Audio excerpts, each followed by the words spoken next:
Good afternoon. I pray that you're feeling blessed and highly favored on today. Getting right into things. Today we'll be speaking on what many have labeled 4K Morant. They don't label my boy 4K Morant out here. You dig? If you aren't familiar, man, recently after a loss, Morant, he actually was filmed himself, Lord, in the nightclub, or in the strip club rather, flashing a gun. You know, he ain't not turning up to that young boy. Now he was turning up to that shit now. You feel me? Like that, bring him out. That's everybody heat right there. Bring him out for that money on the rent. Yeah, that's that heat right there. I feel him. That'll make you want to turn up right there and get to bopping and jigging and running around, you know. But the only problem is, you got an image to uphold. I think it hasn't really crossed his mind yet that he's part of a business. Really, he is a business in himself, and the team has invested millions, if not billions, of dollars into him. The marketing machine behind Morant, they're really trying to make him into a household name. He's what you would consider to be a superstar, so he doesn't have the privilege of just running around as a regular hood dude and just flashing guns in the club. Now, you know, dealing with the obvious, of course he's in the club looking goofy. He run around down the butt neck, and I don't know what the hell John done doing, man, but he run around, you know, he upping guns on the camera, you know, little pieces on the camera, man, doing this little Dougie, and you know, he be around the right crowd though. You know, I seen him in there with Big 30, you feel me? Not in that particular sense, but I seen him, you know, in various pictures with everybody who on the Memphis scene. I think he been around Key Glock, he be with Moneybag, basically everybody who is somebody on the music scene, or you know, kind of with the supposed to be gangster movement out of Memphis. You know, Morant has been captured with them several times. But you know, the biggest thing, and I alluded to this in my video, as far as when Shannon Sharp spoke on Morant the first time when he was finna knuckle up with him, you know, when he spoke on him on Undisputed, that was kind of like a warning to young Morant.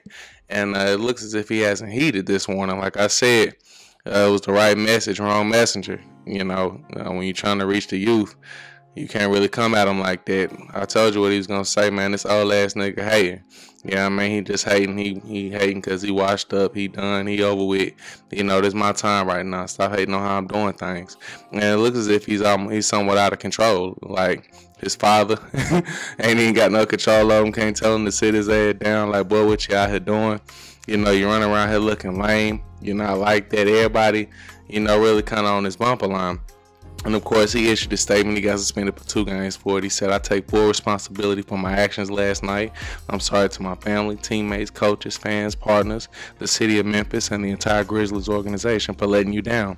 I'm going to take some time away to get help and work on learning better methods on dealing with the stress and my overall well-being." Very professional statement. You know, obviously the publicist wrote that one out for him. You know, and of course now he's receiving a lot of backlash in the media. Obviously very foolish movements as far as Morant is concerned.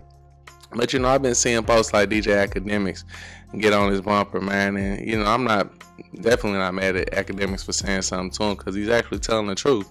But my biggest thing is, man, Academics, if you gonna jump on bumper line, he's 6'9".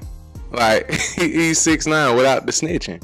You know, of course, you're cool with young boy as well as 6'9", but for you to be speaking on 6'9", why don't you? For you to be speaking on Morant, why don't you tell 6'9" any of these same things? 6'9" was running around looking goofy.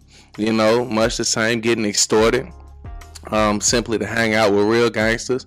At least John not doing that. At least John ain't getting extorted. You know, 6'9" was all the way clowned out. And then when they flipped on him, he told on him, you know what I mean? But you still in support of 6ix9ine? Like, no, so 6ix9ine is really like that. He's really like that. If you run up on 6ix9ine, his guys are gonna get on you. You know, you're not gonna be able to run up on 6ix9ine and not be able to not get dealt with. You sitting there saying all this, man, but you know, you encourage 6ix9ine to do this. You don't have these same type of contempt. Like, dang, what is you doing, son? Sit your ass down. You know, stay out the way. You're not doing it. You know, 6ix9ine is a brand himself, and I guess you might not say nothing to him because he look at it as kind of staying relevant and building his brand back up. They two different lanes, but just as an individual in general, they really kind of cut from the same cloth. You know, so the same information that you're giving Ja Morant, you need to be turning around giving 6ix9ine the same information also, son. You're not like that. Sit down. Stop trying to perpetrate and be something that you're really not, son. But before you met Shotty, them boy, you had no tattoos. You was running around. You was a good little dude. Many people can vouch this.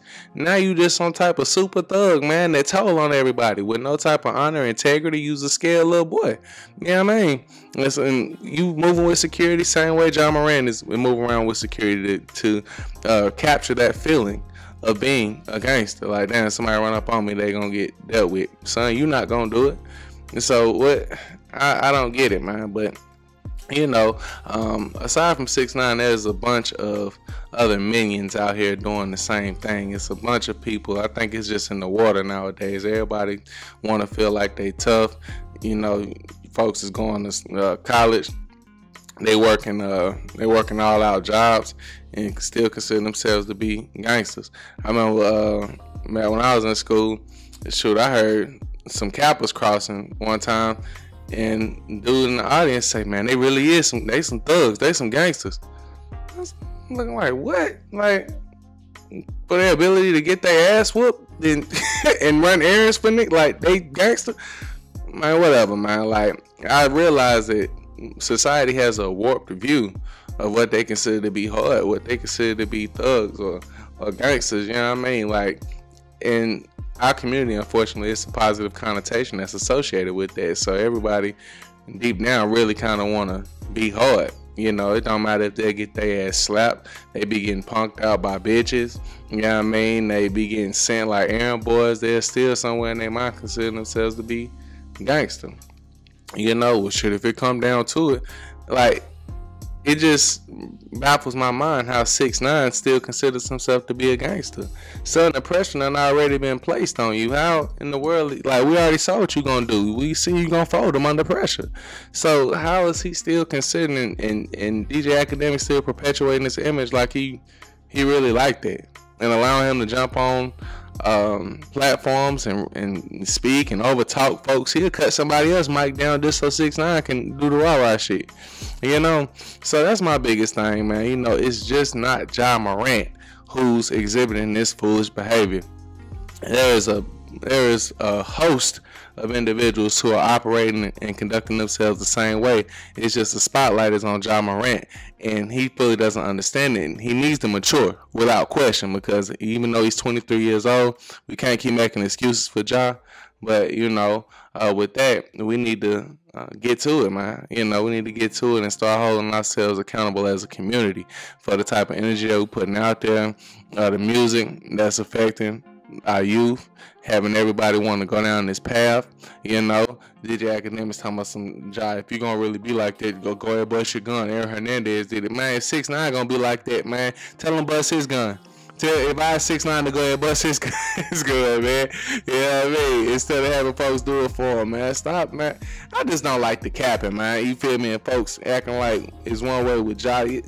Don't make no mistakes about it. The boy behavior lame as hell, you know. But it comes from a systemic mindset that has been placed on the youth in general. The same syndrome that 6ix9ine is suffering from is the same thing that Ja Morant is suffering from, man. And I think it's just it's a bigger light being cast on it now because, you know, social media. And I looked at the other night when they was playing the Nuggets. So when I saw them, I thought about it. I'm like, damn, don't know young nigga want to be Jamal Murray, the point guard for the Nuggets. I was like, bro, he out here hooping, but in comparison to Ja Morant, I had to look at it like, if I was a youth, I'd be looking up to Ja too. Don't nobody want to be no Jamal Murray ass nigga, man. And this is partially the problem, like, you know what I mean? You really can't tell him nothing because he really the it man right now. Everybody all the youth wanna, you know what I'm saying, be like Ja, wanna pose with their favorite rappers, man. They wanna be out here hooping and humping the honeys and stuff like that. Like Coach Carter said, like Coach Carter say, ghetto hoop stars, humping the honeys. Man, shout out to Coach Carter, man. And shout out to Ja and everybody, man. You know, continue to keep the brother in your prayers. And hopefully somebody can reach him, man, and you know, he'll realize what's at stake, and you know, he'll go ahead and move accordingly, man. So, you know, shout out to the brother, man, and y'all jump in the comment section, let me know what y'all think about the whole situation, you know. And of course, until next time, everybody, be blessed.